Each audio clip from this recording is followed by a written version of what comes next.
You're listening to Zap Night, a video game review podcast. Join your hosts as we review video games from all systems and all genres.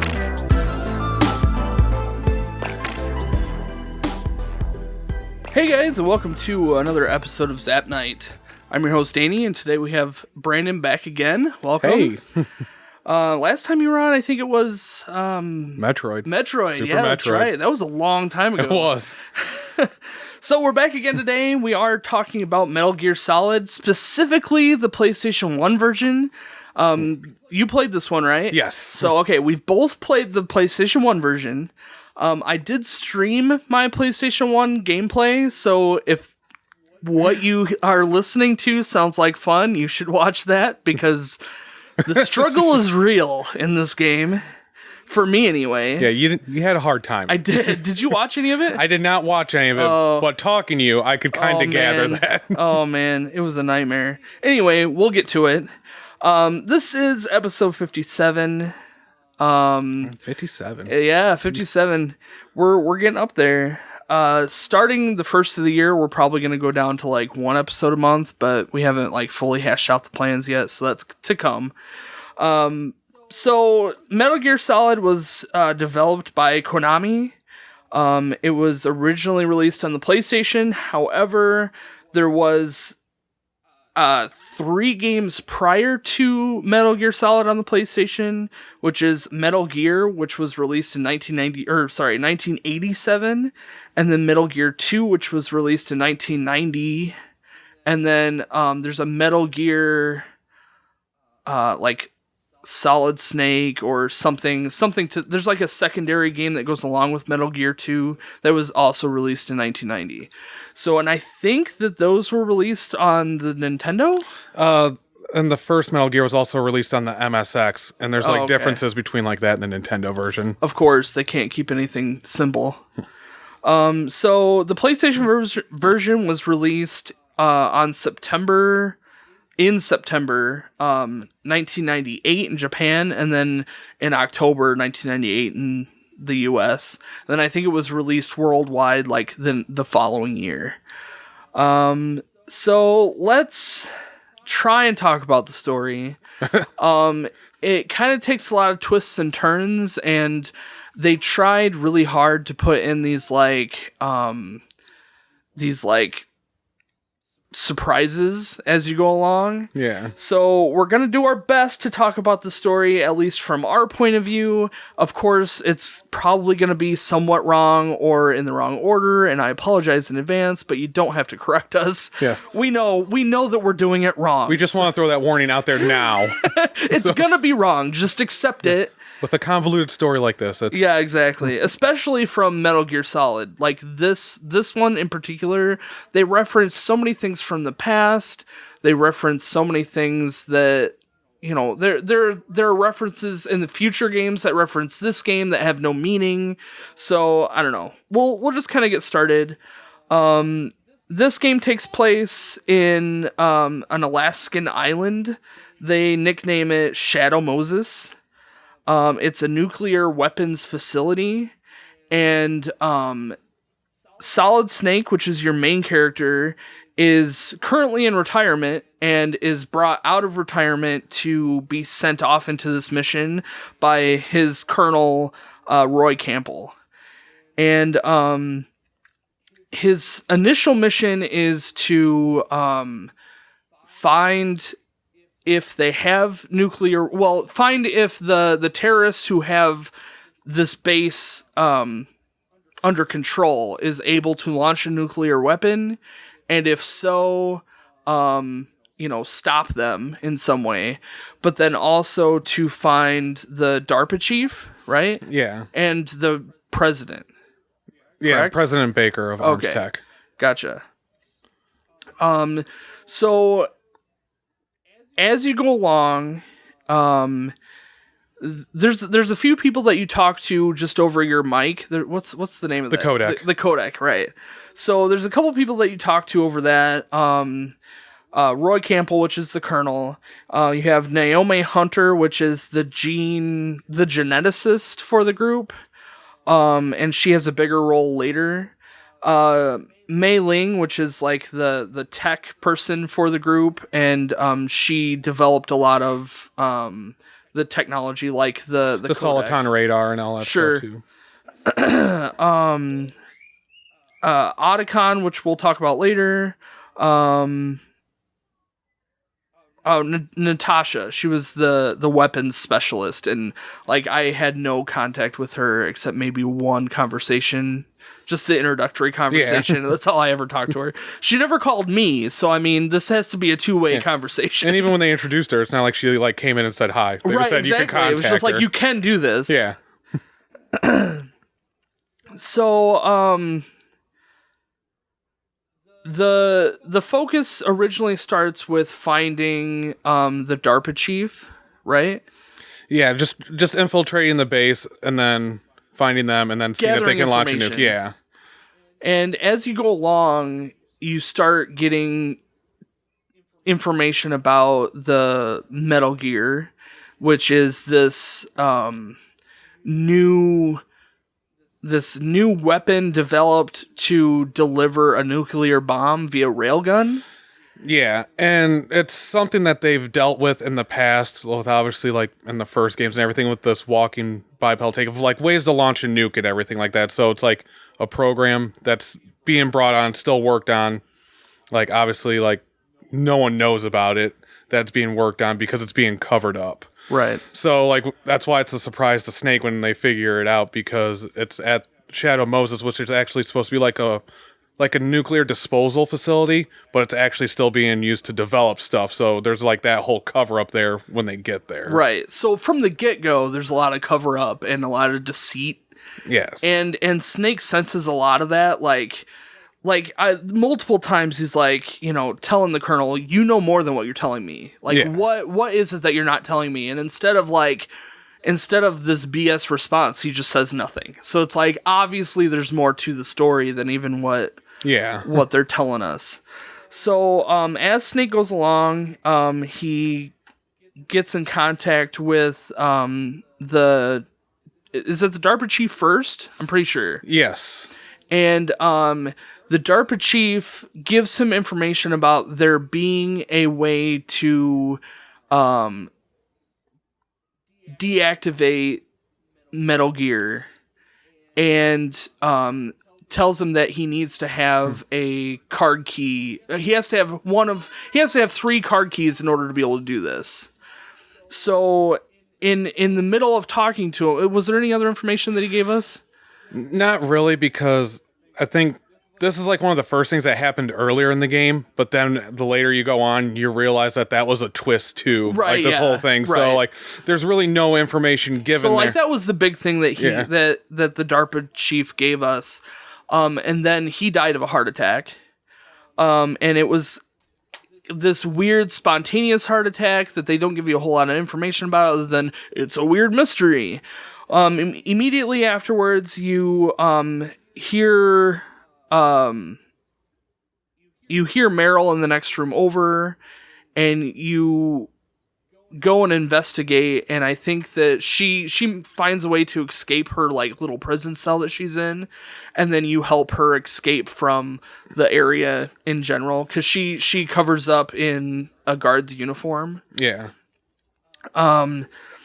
So the next plan for Snake was to go and figure out to figure out more information about the disarming the nuclear device. He runs into Ocelot, who is conducting a what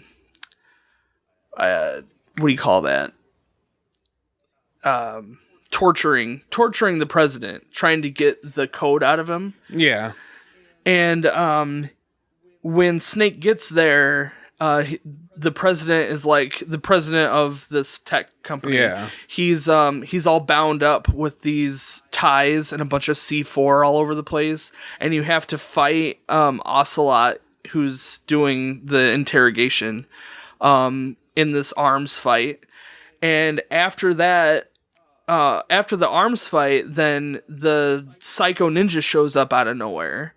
And is that the first time that you... Oh, no, you see bits and pieces of him along the way, don't you? Like, he kind of shows up and disappears. I think that's the first time you see him. Oh, is it? Yeah, he just... Because I think in that cutscene, everything, he's like, what the heck was that? Yeah, kind of thing. okay. So that's the first time. So, the Psycho Ninja shows up, cuts off Ocelot's arm or hand, and the scene ends. And then you talk to the president, and the president gives you the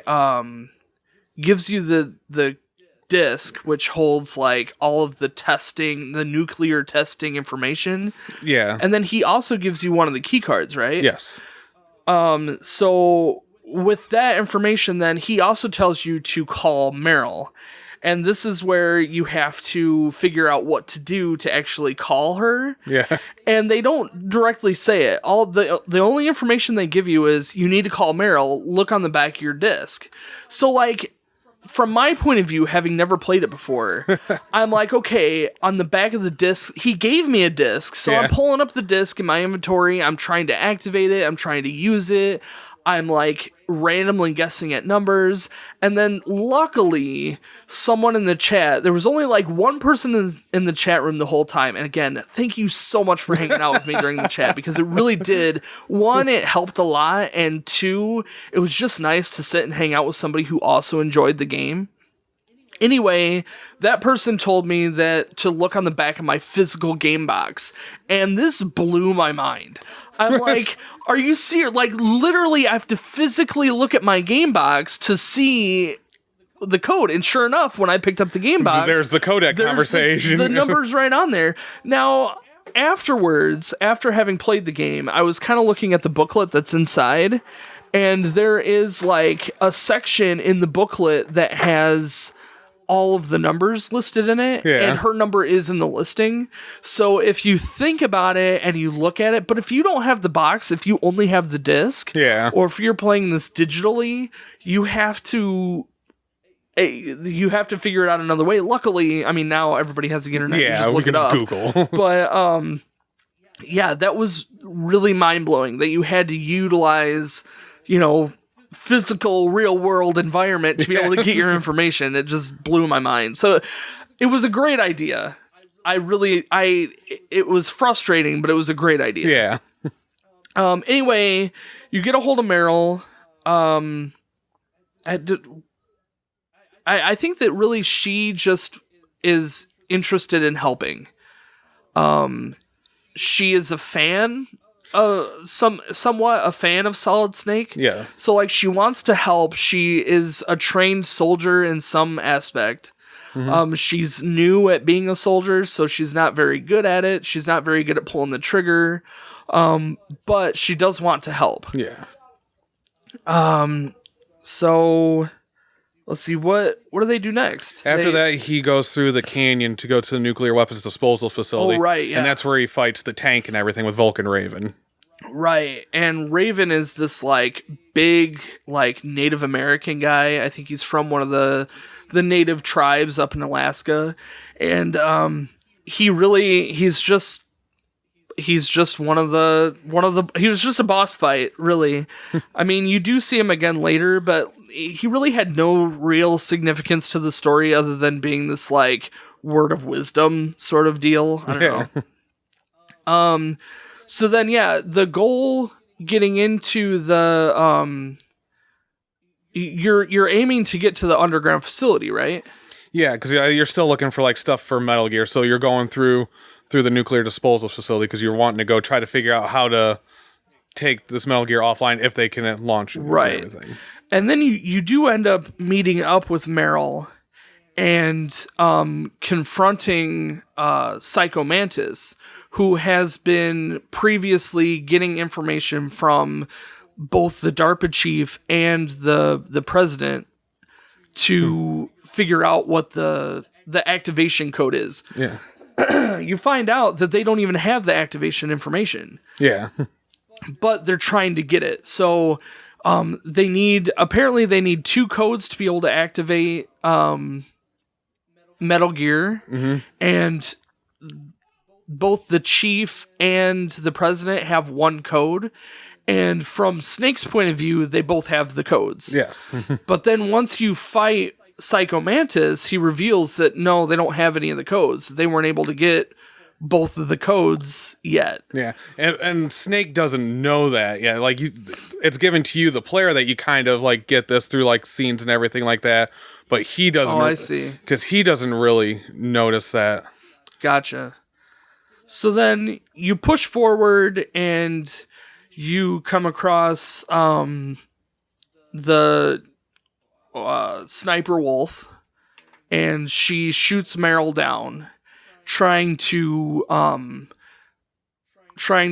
pull Snake into the view to be able to kill him. And at this point, you have to haul your butt all the way back, pick up the rifle in the other building. Yeah. And then go all the way back to the north building to be able to shoot and fight Sniper Wolf. And then as you're going towards the fighting arena, you get captured by Sniper Wolf and Ocelot.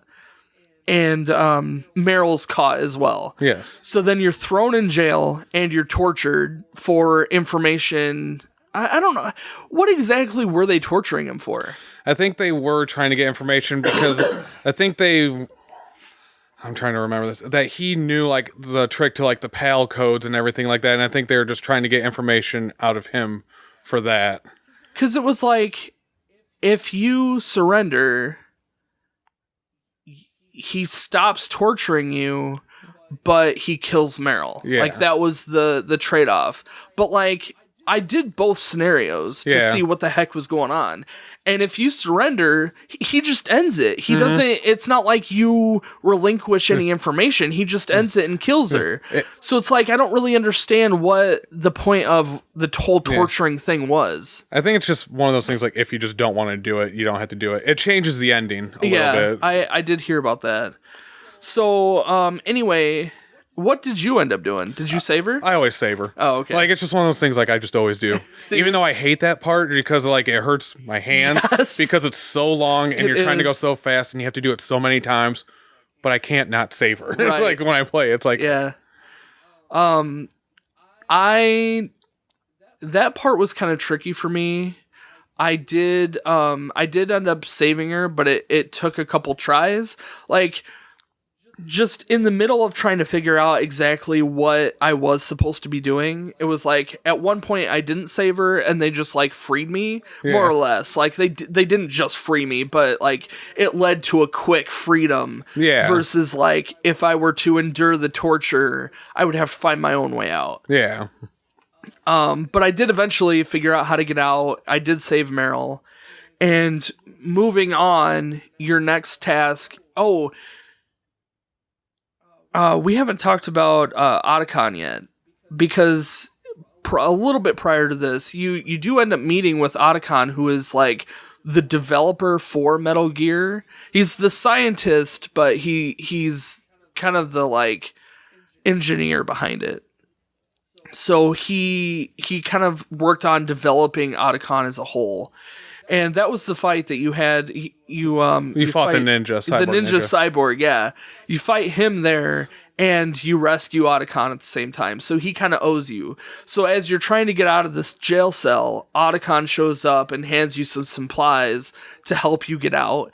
And Otacon is traveling through the facility under this like the stealth suit. And he uses that all the time. He's like, well, luckily I have my stealth suit. Well, I have my stealth suit so I can make it there, sort of thing. It was like his gimmick. Yeah. So, anyway, Snake makes it out of the jail cell. His next order of business, I think, was to make it to the radio tower. The comms tower. Yeah. So you go all the way back through all the stuff and make it back to where you fought Sniper Wolf, and then you go through. Right. And that's when you meet the Hind D helicopter for the first time for like fighting, and you have to like descend the tower. And so everything. at this point, does he know about Liquid Snake? I mean, I know that he's heard about Liquid Snake being kind of the head of the terrorist group. Yeah.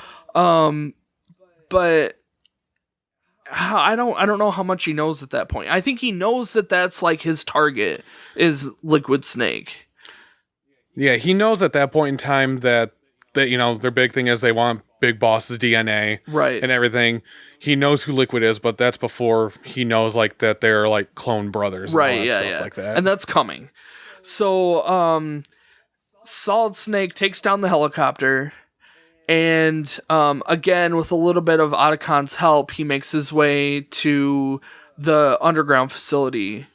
But on his way to the underground facility, he comes in contact with Wolf again. Mm-hmm. And Wolf and Otacon, who's the scientist again, they have like this connection. Even though Wolf is a bad guy, she's a bad guy, yeah. And Otacon is like the scientist helping Snake. Otacon just has fallen in love with her and really begs the two of them not to fight, yet obviously you have to, because this is a game that you kill people in. So Snake does kill Wolf, and how much information does she give? Do you remember? I don't think she gives out too much information. She probably just gives you a key card to get down to a lower level. Yeah, and she just pretty much just kind of reveals just more about her as a character and everything like that. Oh, right, because she tells a little bit about her backstory, about how, like, wolves are her only friends, and how she grew up being, like, a dog of the... Yeah, because of all, like, the war and stuff going on around her. She just grew up in the war. That's all she knew. She wondered if her life was just, waiting to be killed, sort of thing. And like even in that time that like Snake's like, no, you're not a dog, you're a wolf, and everything. Kind of like even still like kind of consoling her. She's like dying. Right, and she's the bad guy. after really terribly sneaking around and trying to kill you and Meryl. Yeah. That's just because, like, even, like, Snake, as the whole time, is just talking about being soldiers of war and just people on different sides, and just realize that a lot of people are just being used in battle and everything like that. Yeah, true. So, Wolf dies. Otacon's kind of sad about it, but they move forward. Snake makes his way to the underground facility. He makes his way all the way to Metal Gear after fighting Raven again. Mm-hmm. Raven elegantly dies ceremoniously by being consumed by ravens, which was kind of brutal. Yeah. That fight was kind of fun, by the way. We'll talk about it. Anyway, once you get to Metal Gear, you make your way to like the control deck, and that's where you find out kind of the big like plot, the like overall plot of what's been going on. Not only at this point in time, and we haven't talked a whole lot about it yet, but at this point in time, he's not only looking into Metal Gear and how to deactivate it, but he's also looking into this Fox Die virus that is randomly killing people with heart attack symptoms. Yeah, you find out that they want the cure for it too. Right. Like it wasn't really ever about like the $1 billion and everything like that. It was about like Metal Gear wanting like Fox Die and everything like that. And about this time too, you find out that one of the guys who you've been talking to with your codec is trying to uncover this like secret backstory of Naomi, who is your gene therapy person. Yeah, Master Miller. And you find out that she's been injecting people with nanobots that have been, up to this point, helping Snake by giving him shots of adrenaline or giving him, anesthetics or whatever, to help him throughout his journey. But you also find out, and I think it was about then, that she has been working with the terrorist group. Yeah, because they start questioning her, and then she gets like taken captive and everything like that. Because like she's making these secret transmissions and all this stuff, and you come eventually you come to find out that like Snake is injected with the trigger, right? He is injected with Fox Die. And but he's like the one who's activating it in the other. He's the one who's spreading it because no one else has it. He has it and is spreading it to other people. You've come to find out that was like the main mission all along. Like he was sent there by like the higher ups and like the government and everything like that with Foxdie to go and take these other people out. Like that was the mission all along. And that again leading up to the bigger story plot. You find out that Snake is part of this like soldier cloning experiment that they're taking this guy Big Boss, who is at the time like this big, like really well respected soldier, and they're cloning his DNA and cloning it in a way to make super soldiers. And Snake is part of this along with Liquid Snake, who's part of it. And these clones are, essentially being eliminated through the higher ups. The government's trying to kind of cover up what's been going on, along with, trying to remedy the issue that is going on with the nuclear issue. The nuclear scenario is also being covered up too. So, like, everything from a government's point of view, everything is like being condensed into this one base, and they're trying to wipe it all out altogether. Yeah, they're trying to take out the people who know, but also try to save Metal Gear because they still want Metal Gear for themselves. Right. And well, I mean, they've put all this money into it. Yeah. And research and so in any case, you make it to this the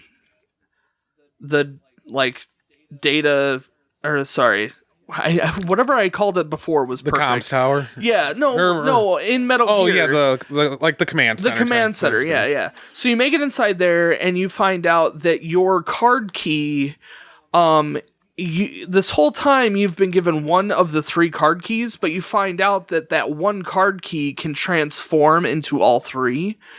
And so what you have to do to activate this transformation is to change it in different temperatures. So if you're holding the card key, normally it's room temperature, which is your first, you have to insert it 3 different times. So the first one is room temperature. Yeah. Then the second one is freezing. And then the third one is overheated. And you have to actually make your way to rooms that have those temperature variants to be able to activate the card. So that's part of like your last big journey through the underground base. You have to go and do those things. When you finally do deactivate the last console with the heat card, you find out that this whole time you've been deceived. That that Snake has been deceived, that you're actually going through and activating Metal Gear. Yeah, that they never knew the codes or anything like that. They wouldn't have made it anyway. They wouldn't have otherwise made it without Snake going through and doing all of this. So, Snake pursues Liquid Snake up to Metal Gear, and just as Metal Gear is getting activated, and obviously Snake has to fight Metal Gear. Part of the fight with Metal Gear is to take out the radio... The satellite. Yeah, the satellite on his shoulder. And once you take it out, the ninja shows up again and reveals himself as being Gray Fox, who is this... you explain Gray Fox. Snake's mentor and everything. They met as prisoners of war, and they have this old history together, and then they just kind of went their separate ways and then just met together on the battlefield on separate sides, but he still considers them a friend after just that time together. They're just and from Solid Snake's point of view, he killed Gray Fox. Yeah, he thought he killed him back in one of the earlier games, back in Zanzibar. Right. So what really happened was Gray Fox was taken back and put into this bodysuit, this armor that made him not really fully alive, but not really fully dead. Yeah. He had his consciousness crazy. Of him being in there, and then he just wanted to fight pretty much. So he pursued Snake to this base just to fight him. And when it comes down to it, Gray Fox completely destroys that satellite on Metal Gear's armor, and by disabling that device, Liquid Snake is then exposed to the open atmosphere and also exposes the interior control panel to Snake. So then your second part of the fight of Metal Gear is to shoot your grenade or shoot your missiles at Metal Gear's like open compartment and at Liquid Snake. Yeah. Now in the meantime, Gray Fox dies by Metal Gear, but he kind of dies,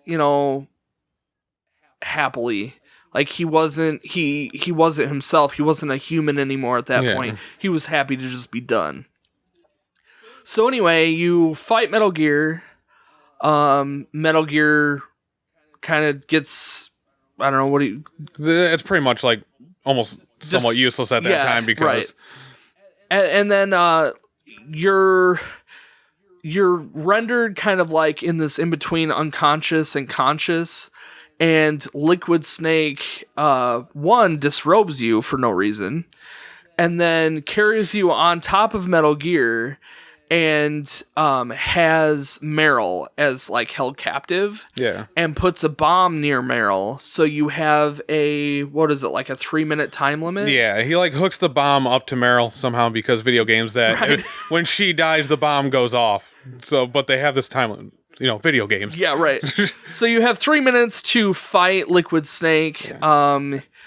You fight him. Oh, by the way, he also like divulges the whole plot. Yeah. It has this long exposition where you finally learn everything about how they're brothers, they're clone brothers, and all this stuff. So and how Liquid's point of view of the whole story, where he was raised as like an inferior to Solid Snake's genes. Yeah, like they took out of like the clones and everything, they put like all the strong genes into one and left all the recessive genes in the other. Right. And he was all upset because even before he was born, like Solid Snake took all this from me and everything like that. I mean, it makes perfect sense to me. It does. And then of course, like after this, you find out, be like, he was actually the strong one after all. Right. And it's like, because of course that's how it's got to work anyways. Like, right. So, yeah. Solid Snake fights Liquid Snake. Liquid, like, I don't know, he falls off a Metal Gear, supposedly to his death, once again. Solid Snake saves Meryl from the bomb, and they have to make an escape, where Otacon then opens up the door to the parking garage. Yeah. And Meryl and Snake make their way to the parking garage. They jump in a Jeep, and they're driving out of the parking garage, and then get pursued by Liquid Snake. Yeah. And you have to fight off Liquid Snake, resulting in this like big car accident scene. And of course, Liquid Snake lives again. And I don't even remember what happened to him. He dies from Fox Die. Oh, that's right. He walks towards you, and Fox Die finally ends up. Yeah, that's right. Yes. So then that leaves Meryl and Solid Snake free to escape. They find out from Mei Ling that there is a satellite. This was her quote. Satellite imagery showed us that there is a snowmobile nearby, and then you go there, and the snowmobile's in a cave. So, like, I'm not really sure how they saw that with satellite imagery, but video games, right? Yes. So anyway, then you jump on the snowmobile and you make your escape, and that's pretty much it. Yeah. So, long-winded.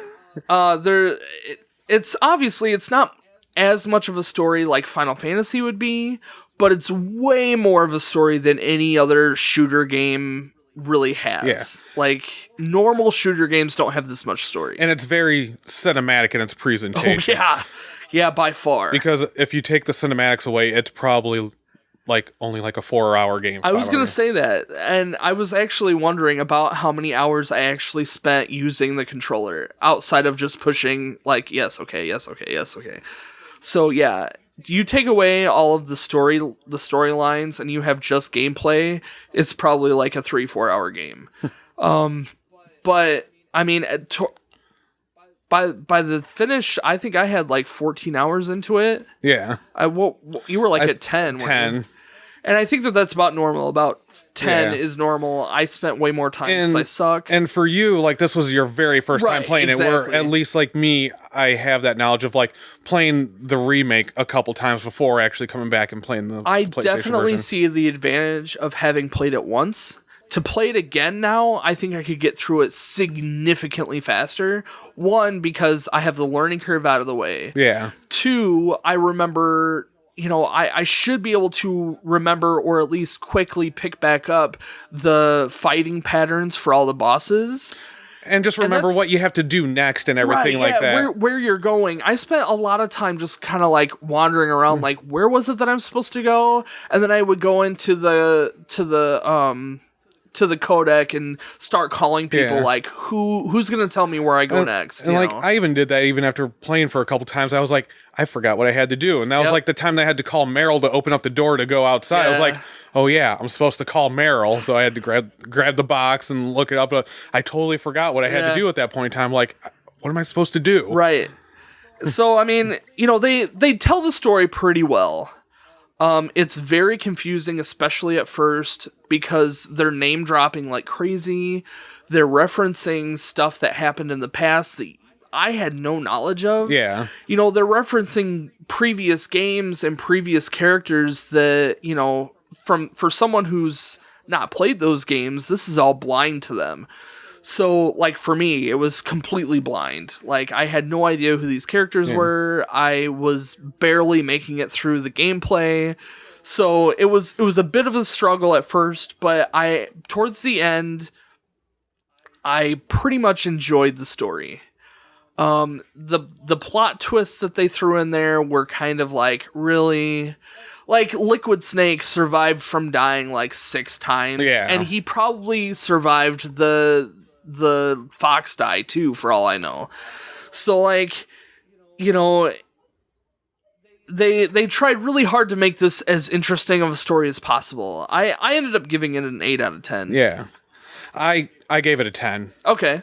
So, I mean, that's probably somewhat biased, but Metal Gear is one of my favorite franchises. Sure, and like, this story was the one that finally got me into it. And like, it took me a while before I even got into Metal Gear, because I tried the PlayStation version back in the 90s when I had my PlayStation. Yeah. I couldn't get into it. I tried the GameCube version probably like 2 or 3 times before it finally actually like clicked with me. Yeah. And then like I was hooked ever since. Sure. So like this being like the starting off point, like it's still like to me a really good story and like one of my favorites. It's a really good story as an overall, and I think as the story progresses, this one might be a little more impactful to the overall story. But for what it is, from what I've played and my experience of Metal Gear as a whole, which is this game alone, there's too many holes that they just kind of glaze over. And it just left me going like, what? Why? What, like the ninja robot, Gray Fox. Yeah. Like, he had so much significance. They tried to give him so much significance, but, like, really, from my point of view, he had very little to do with the story at all. Like, he was there more or less out of coincidence. Like, he had a couple ties to like Snake. He had some ties to well, his big thing for the plot thing was being tied to Naomi, and that's why Naomi wanted revenge on Snake and did a lot of the Fox Die stuff, because she helped with all the Fox Die, putting it in him and everything, and she wanted revenge on Snake and like coded like Fox Die to go after him. But her thing with doing that is she set his value, because Fox Die works as in it can identify people by their nanomachines and DNA and everything. It can be assigned to attack and kill certain people. And she set it up to kill Solid Snake, but she set his value at like a wild card thing. So whenever his time is up, Like, he's just going to die. And it was kind of like one of those things, she set it up to where he never knows when he's going to die. It could happen at any moment. It's kind of like sitting there and be like, you're going to die at some point, but I'm not going to tell you when. And she did that because of, like, what he did to Frank Yeager / Gray Fox. Right. Because in her mind, at that point in time, he's the reason why he is the way he is, like getting put in the cyborg ninja. So she wanted revenge. And then by actually working with him and figuring out, she figured out he's not that bad of a guy. Right. So, like, that was the big, probably, significance of him being there. Right. It's just, I felt like that the game put so much emphasis on him and this, like, oh, there's the crazy ninja who can do really good backflips again.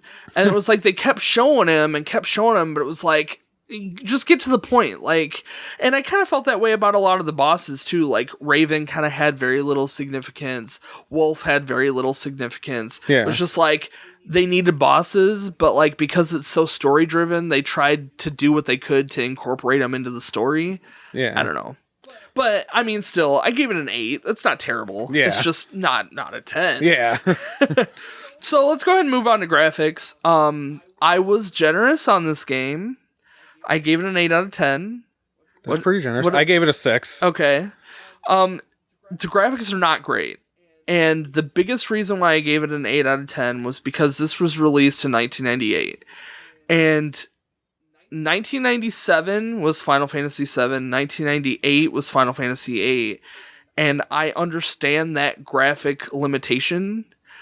And they did really well with what they had. Yeah. And that I say that, it's not great. It by no means is this a great looking game. There's no facial expressions or anything. Not at all. But they do have a lot of cinematic movement. They do what they can with the technology they had to deliver the best visuals that they possibly could. They added in a whole lot of like actual video footage. Yeah. Like, they had a lot of nuclear explosion footages. Like scientists, working in labs and everything like that. The very end, like, video, or the ending, they added, like, all these, like... The dogs pulling the sled. Yeah, they had all these, like, video clips of, like, moose out in the background, or, like, a polar bear sliding around on the ice. It's just, like... they didn't need to do this, but like they dedicated an entire disc to just like video footage. And they didn't do like FMVs like you would see in like a Final Fantasy, where it's like, we're giving you these really nice rendered like cutscenes and everything that they did. They kept pretty much everything mostly in the in-game engine for their cutscenes. They really did. Yeah, they really did. They didn't pre-render anything. And, I really appreciate that. From, a technical point of view, it was done, I think, to their best ability. And really, maybe not the best that the console could do, but I think for the time, it really was a good-looking game. It didn't age very well, but that's just kind of the nature of this generation. Yeah, the PlayStation 64 era is like, they don't really age that well. But at the time, I mean, you don't get 3D graphics like that. Yeah. Like, you look at like Mario 64 and they're not great. You look at this game and it's not great now, but at the time it really was. Yeah, it was a big deal. Like, I appreciated, all the little like tweaks that they would do, like the explosives that you could drop on the ground were invisible unless you used, the mine detector. Or the mine detector, yeah. So then you could actually see them, and the way that the stealth camouflage worked, where it was like this like shimmer of a person outline as they walked around. So it was neat. It was a neat way to, they did a good job overall. What was the worst you think about graphics?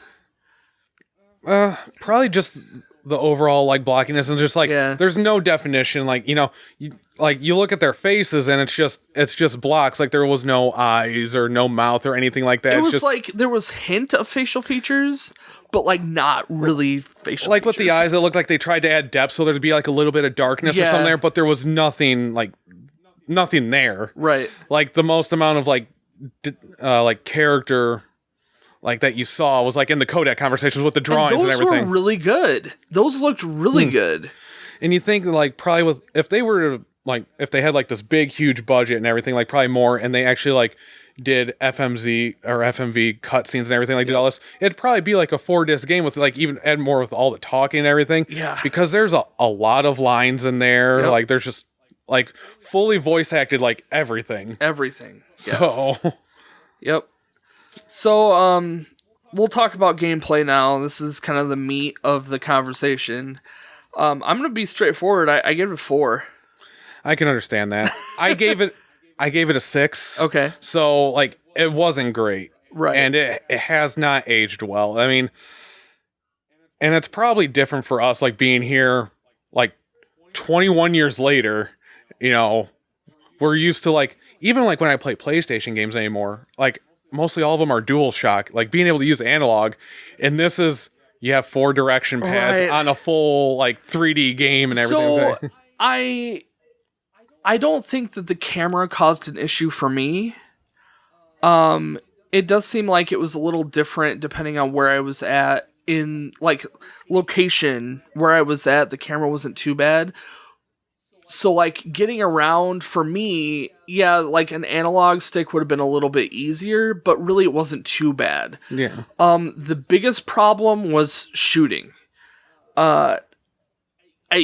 You can't look around. Like, you can press triangle to kind of get an idea of where enemies are. Yeah. But, like, when you leave that first-person view, you could be completely turned around, and then you have to turn all the way back around to actually fire at them. In the meantime, they're just unloading ammo at you, and you're dead. And on top of that, every single hit you take, you fall on the floor. Yeah. Like, Well, no! Well, there was also too, and I forgot how to do this, because one of my least favorite sections of the game is when you have to climb the communications tower and all the guys are yes. And I think it's like something I've struggled with in whether it's the GameCube version or this version. It's just that's a section that did not age well. But I forgot that you can actually run and shoot at the same time if you hold like trying. What was it? I think like. It was either X or triangle, something like that. You could do a button combination where you could run, and then if you hit square, you could run and shoot. So, like, the trick that I looked up for, like, the communications towers, you throw, like, stun grenades, like, every, like, 5 seconds or everything that stuns people, but then you also take your FAMAS, your, like, assault rifle, and you just also run, and just whenever you see a person, just shoot, and as you're just running and shooting them, because the gun automatically locks on the targets when you're running, and then it just takes them out that way, and it made that a whole lot easier. I struggled so hard on that part. I think I climbed that stupid tower a dozen times, at least. Yeah. At least 12 times, probably more. I got frustrated. It was like I would get so far and either I'd run out of ammo or I would just die before I got there. Yeah. And I'm pretty sure I was maxed out on rations. I think at the time you can take 3 or 4, something like that. And I was maxed out on rations. I had full health. So the health itself wasn't an issue. It was just like timing everything just right to be able to actually get up there. I did find out that if you use the night vision goggles, you lock on easier. Yeah. And I think that was the key that got me up the tower. Because I was not using the night vision goggles. I was just running up there blind.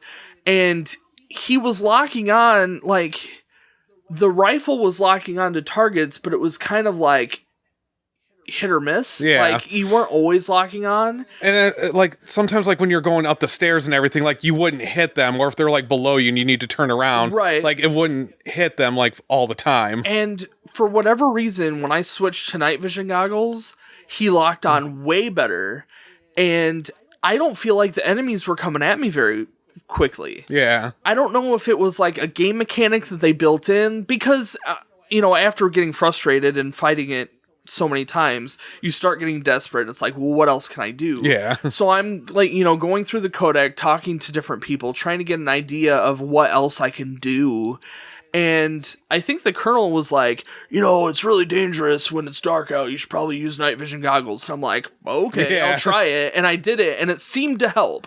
So again, I don't really know if it was like a game mechanic that night vision goggles and then the game cooperates, or if it was just like, I got lucky. I guess it would make sense because that's one of the areas too where if you look on the screen, like the corners are a little bit darker around there and you can only like see there. So that would kind of make sense too. So I don't know if that was the case, but I felt like that helped me get up there, and man, it took me so many tries. But after I tried the night vision thing, I got up there in like 2 tries. Yeah, I don't know how many tries it took me. I know I was sitting there and I was like, oh, this is frustrating. And then I got up there and I got to like my next like least favorite fight in the Hind D, especially because once I got up there, I only had 1 ration left plus the ration that was there. And if you got caught in the machine gun fire, it's like it took away so much of your health. I backtracked and got more rations. Oh, did you? Yep. Because once you make it up the tower and you're fighting the helicopter, they never come back. They don't come back. So you can just go back down. You go back down because you got to rappel down before you do the full fight. Yeah. If once you make it down to the second platform, you can use C4 to blow up the door in Tower A. And then you can go back down, and at the base of Tower A, there's a ration. So I picked up that ration, then climbed back up the tower and made it back up the other tower. Yeah. And that was the only way, because I struggled with that fight, although I struggled with every boss fight. Oh, did you? It took like 3 or 4 tries just to get the learning curve down, and if I made it that far. So then, like, once I learned the procedure of the pattern. Once I learned the pattern, then I had it. It's like, but I had to make that click. It's like I could tell as soon as the pattern clicked, I'm like, I've got this now. Yeah. And then I was good. But like the first like 3 or 4 times fighting a boss fight, it was a nightmare. The fist fight was really stupid. Oh, yeah. The fist fight was just ridiculous. The Psycho Mantis fight was interesting. This fight, he was a mind reader, right? So the trick, and I'm sure everyone who's watching this is like, well, yeah, I mean, I already know the trick. But to me, I was coming into it blind, had no idea. So I'm fighting him, and I'm fighting him over and over and over again. And I was making no progress, to the point where the colonel had to call me and say, yo, plug your controller into slot 2 and see if that helps. Yeah. I'm like, no, like, you're joking. Yeah, and then it works. And I'm like, oh my gosh. Did that kind of blow your mind a little bit? Because being a mind reader, he can read controller port 1 and everything like that. I understood where they were going with it, but it just felt like a silly gimmick to throw in there just to throw you off. But, like, even after doing that, he was still kind of a challenge. Like, because the furniture that moves around, like the chairs, specifically the chairs, if the chairs are activated, even though they're sitting along the wall, you can still get hurt by them. Yeah. So, like, you have to avoid the chair area, plus the pots that are walking around. You have to avoid the pot area. Yeah. It's just, like, just little pieces that were frustrating, and all of these little pieces on all the boss fights just made the game kind of infuriating. So the other part that really drove me absolutely crazy was the very last fight, or the very last like run, the Jeep, where you're on the automatic machine gun on the back of the Jeep. Yeah, that was a struggle, to say the least. You didn't shoot in first person? What? If you held triangle, you can shoot in first person. That would have saved me so much. Yeah, if you hold triangle, it goes into first person view, and you can fire and move the gun from side to side and everything like that. Had no idea.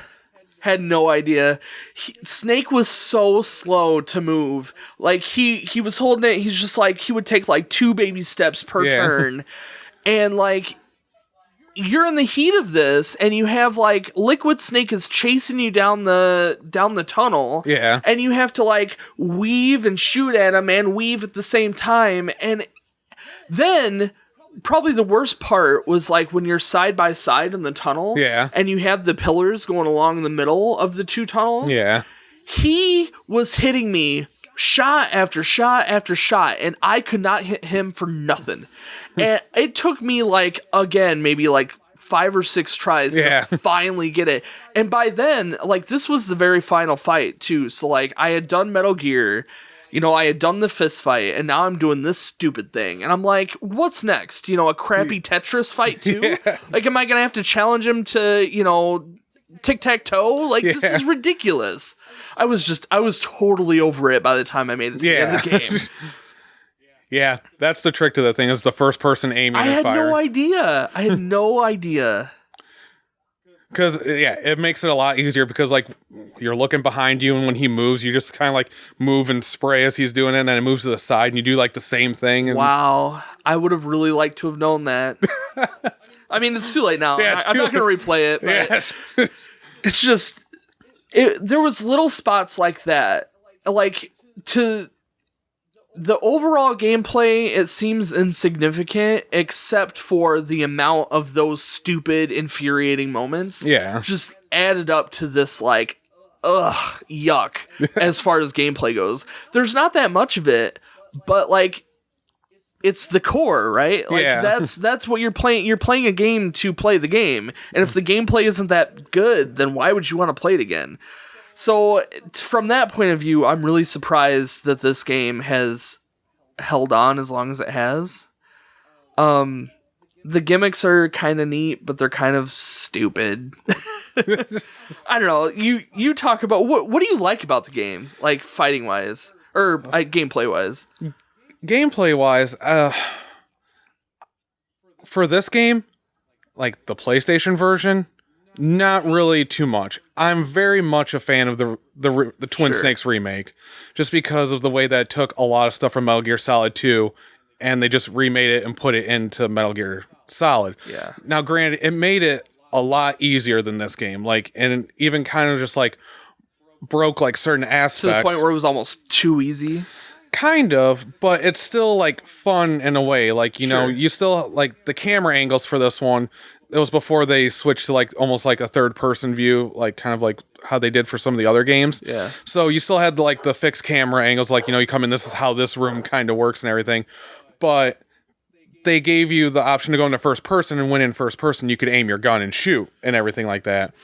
You know, they gave you a tranquilizer gun, which was introduced in Metal Gear Solid 2. So instead of like killing the soldiers, you could just tranquilize them, because that's the other like big thing for like runs in this game is like you're supposed to be a stealth soldier. Like, they don't really want you like killing people and everything. Like, you get a better ranking for the lower amount of people you kill. Yeah. But since there wasn't really anything besides like stun grenades or tranks or anything, I never felt the need to actually like just not take people out and just make it easier for myself. Yeah, it was so much easier. And in fact, when you got caught, it was easier to just stand in a corner and just maul down the enemies coming at you, and then eventually they'd stop, and then the whole room was clear, and you could just roam around. You could also just transfer into another room, and it just goes away too. So it's like, like my warning's off, I'm just gonna go to another room and then go back in, right? Because then everything's all just like reset. Yep. So I think just like doing like that, like when they did those quality of life changes, like it just makes it like so much better to be like, oh, so I can tranquilize people and it doesn't like affect my score. It makes those things easier. They gave you the ability to hang from ledges. They changed the part at the end where with the PAL cards, instead of like you don't have to go all the way back to the like furnace or the warehouse in the room that Metal Gear's in. You can drop down, hang from ledge, and drop down again, and there's a like a steam pipe and a freezing pipe, and you can just freeze the card instantly there, and so you don't have to do all that backtracking. You can just do all that because they put that in there. The backtracking didn't bother me a whole lot. Like, there was, the PAL card itself was kind of stupid, mainly because the elevators took forever. That was my least favorite part. Is like you have to ride these 2 elevators to get back up there. They take so long. Yeah. But the first time you have to do a serious backtrack was for the sniper rifle. Yeah. And I liked that mainly because, one, it kind of challenged my memory on where stuff was, but also I could kind of explore the rooms that I didn't have access to before. Yeah. So that part of it was kind of fun. Because they send you back for that, and then you got another key card, and you're like, I can open more doors in this room now and get stuff.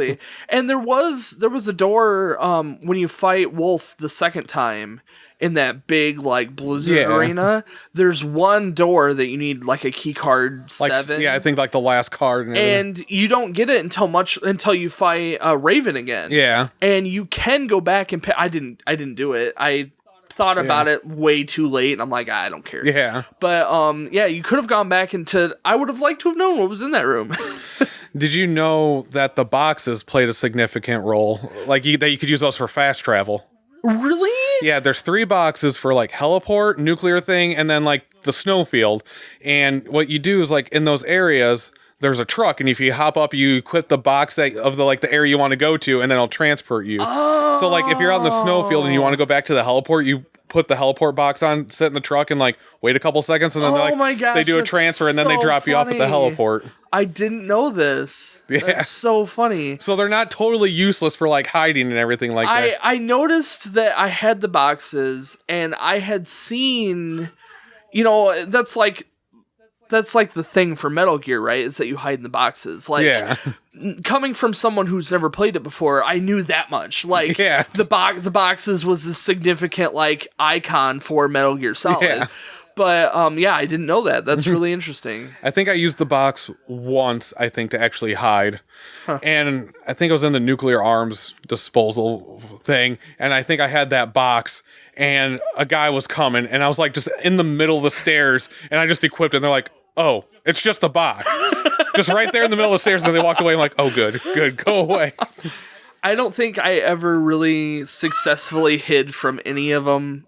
Like, when I got noticed, my biggest option was to just hunker down in a corner and just try and kill them, or I would just die and start over again. I had far too many continues. Yeah. Once I got to like the blast furnace, that was like probably the real point where it's just like, because there was a guy like standing off on like one of the things. I'm like, I'm just gonna shoot him. Yeah. Like, I'm not gonna care about being stealthy. Like, I don't have a tranquilizer. Like, that's my thing. Like, I just like, if I could trank him, I'll just put him to sleep. But it's like, no, he's just like, you're in my way. Just go. Right. I don't care about these rankings. That's how I felt in the hangar for Metal Gear.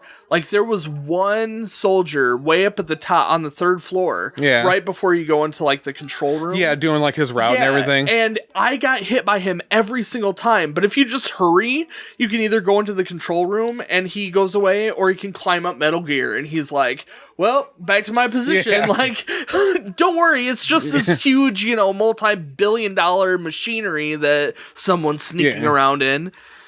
So I think with like this game, like just probably overall, it's like even the gameplay is not that good, and even like when they did the remake, it's still good. But I probably more like this game more for the story, and then like as the games went on, the gameplay just got even better. So this one's just like, you can tell like it's like the first game in Metal Gear Solid, like doing all this stuff. So gameplay wise, it sucked. But I could see where minor tweaks would have made this a lot better. And I really can see where, the remake or the updated versions of this game would just have made this such a better experience overall for me. But I mean, this is what I played. This is what I'm reviewing, and what I played, I didn't really like it a whole lot. Oh. I spent more time being aggravated and confused than I did actually having a good time. Yeah. So that's where my 4 comes in. Yeah, and I can't really argue against that. Yeah. Like I still think I'm being generous, like giving it a 6. Yeah, I mean, there's nothing wrong. I mean, you have a different experience from it than what I do, just because you have the history of the other games behind you. I don't. Coming into this, I'm left to, I try really hard not to look up hints and look up walkthroughs, because I want to play it for what the game is trying to tell me, and it led to kind of a mess. And, so Good. I was just gonna say, it's like a band or something putting out a demo before putting out their first album. It's like, here's the groundwork of kind of like what we're doing, and then we're just gonna get better from here. Right. Yeah, I totally see that. So let's go ahead and move on to music. Music doesn't just incorporate music; it's also sound effects and voice acting. I give it a 9. That's what I gave it. I thought it was really, really, really well done. The music wasn't a whole lot, but it was enough to be iconic. Yeah. The thing that really struck me hard was the voice acting. Not only was the voice acting there at all, it was really good.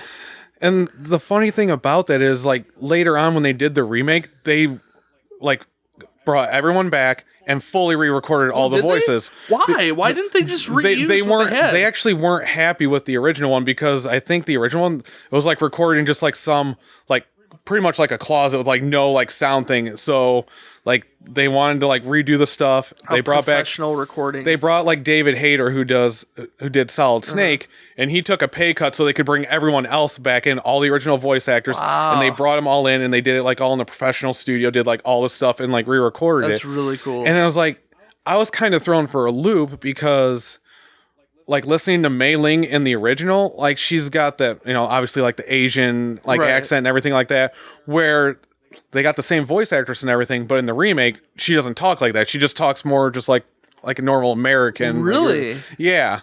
Interesting. Yeah. So like I was sitting there, I was like, oh, she kind of talks like this. Like you can tell like they changed their voices like a little bit, except for like, you know, Snake just still has that gruff voice, but like a lot of the people like changed just somewhat slightly.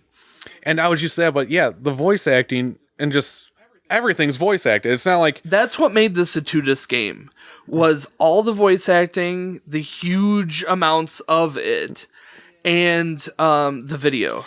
Otherwise, it could have been condensed into 1 disc, but because there's a lot of games, probably like even up to that point, where like you could get like some scenes that are voice acted, and then everything else, if you talk to someone, it's just you're reading text. Yeah. Where this is like everything, all your codec conversations, every single scene. Absolutely mind blown when it came to that. Just the amount of voice acting was just phenomenal.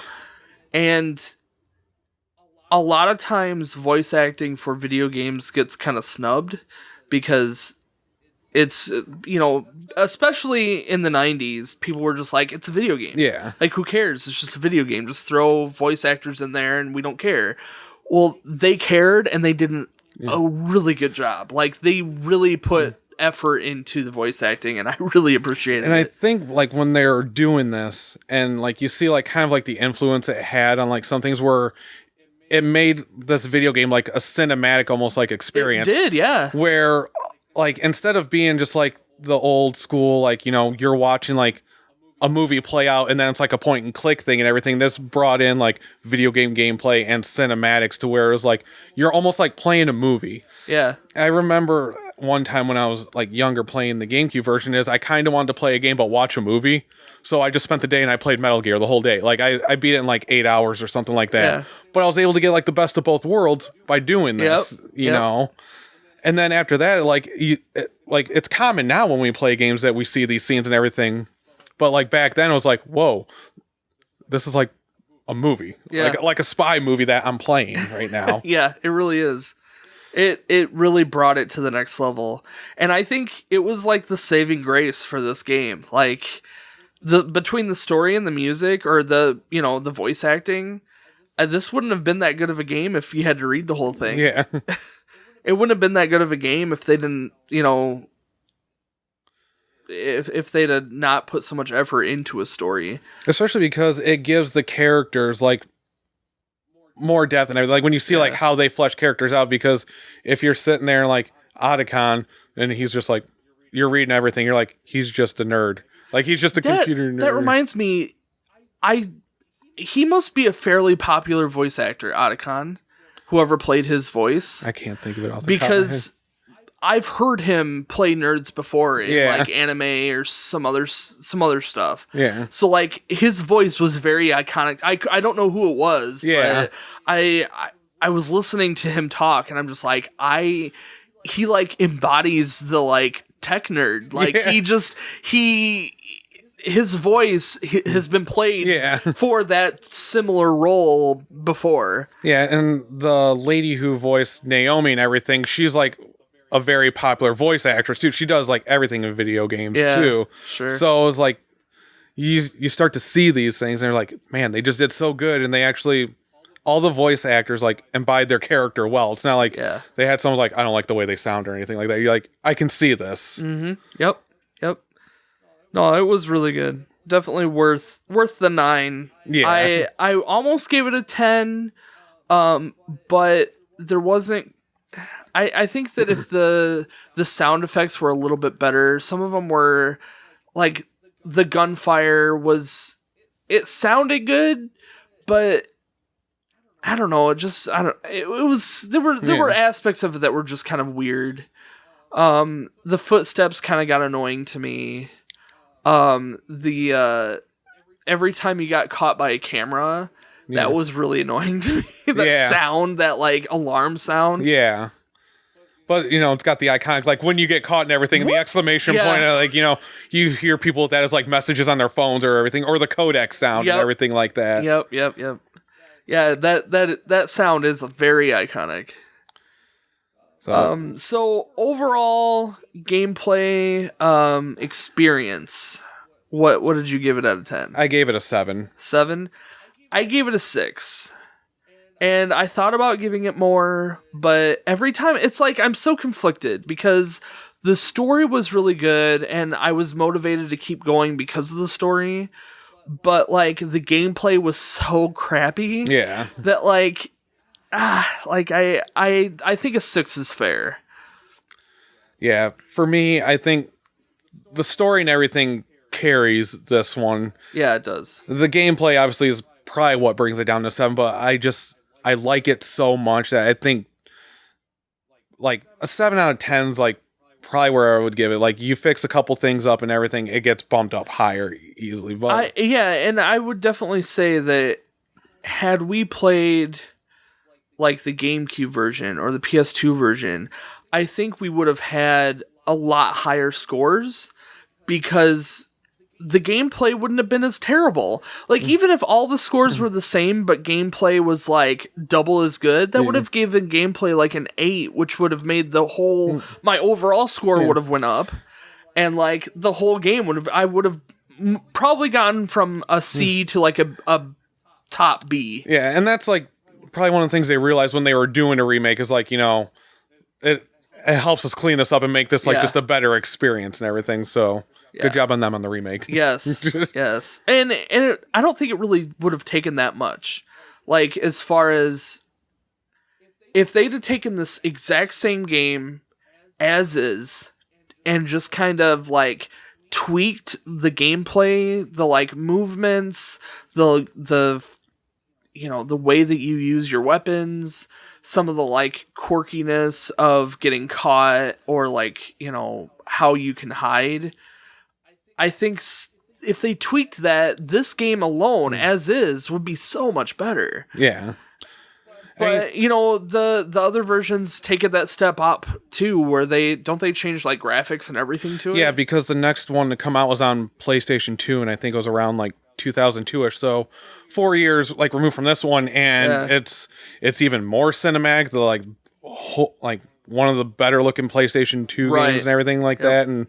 They just made all these changes in that 4 years, and it was just like, whoa. Right, yeah. It doesn't take much, we know. Yeah. So, I don't know, I think that's about it. My total out of 50 was a 35. Mine was a 38. So that makes us a 73 out of 100. That is a solid C, which is good. And I think that's perfectly fair for this. Yeah, absolutely. Like, I think you said it earlier, and I agree too, like, with the remake or anything, just even these little differences would bump it up to a B. Yeah, it really would have. But a C is like nothing to like scoff at either. A C is perfectly respectable. We've played worse games. We've absolutely played. You should try playing Claymates sometime and see how you like that. Talk about an infuriating game. No, I did have a good time. This isn't something that I would have otherwise picked up had it not been for you wanting to play it for the podcast, so I appreciate that. it's not my realm of video games, as at least that's what I thought. But this is way more RPG than it is like a shooter game. Yeah. And I liked the stealth aspect of it too. So like I could see myself maybe playing some other of the Metal Gear Solid series. Yeah. It's just one of those things where like the story just, it gets you a little bit. And like that's what like kind of keeps you going along, because yeah, it does get cliche at times, but you still kind of sit there wondering like what's exactly fully going on. Right. And everything. And then sometimes it just goes off the rails and you're like, whoa, this is this is crazy. And it only gets like crazier from here on out. So awesome. Yeah, this one's like tame compared to like everything else that comes along afterwards. Sure. All right, well, I really do appreciate you coming on the podcast again. Well, thanks for having me.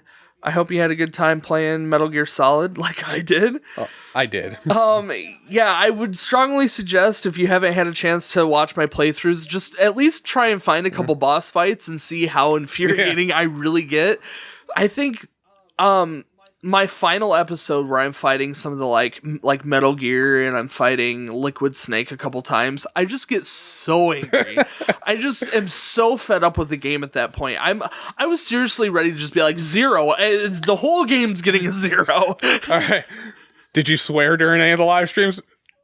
A very little bit. But were you holding it in? I kept it to a minimum. I think I might have said the S word a couple times under my breath. But that was like the first, while I was still trying to get used to the game. I think the worst thing, like, yeah, the boss fights were tough, but like the worst thing was every time I got shot, I fell on the ground. Yeah. I spent more time on the ground than anywhere else in that game. And then you're mashing buttons to get back up and everything. And then I stand back up, and then I hit X, and I fall back down to the ground again, and I'm rolling around, and I'm just getting shot at, and I'm so angry. So angry. Anyway, thank you guys for listening or watching this episode of Metal Gear Solid. Our next podcast episode may or may not be Mario Odyssey. It just depends on what games get played next. But that episode will be out on the 1st. So if you want more updates, check out our website, ZapNight.com, where you can see everything we've got going on. And we'll see you guys in the next one. Bye. Bye.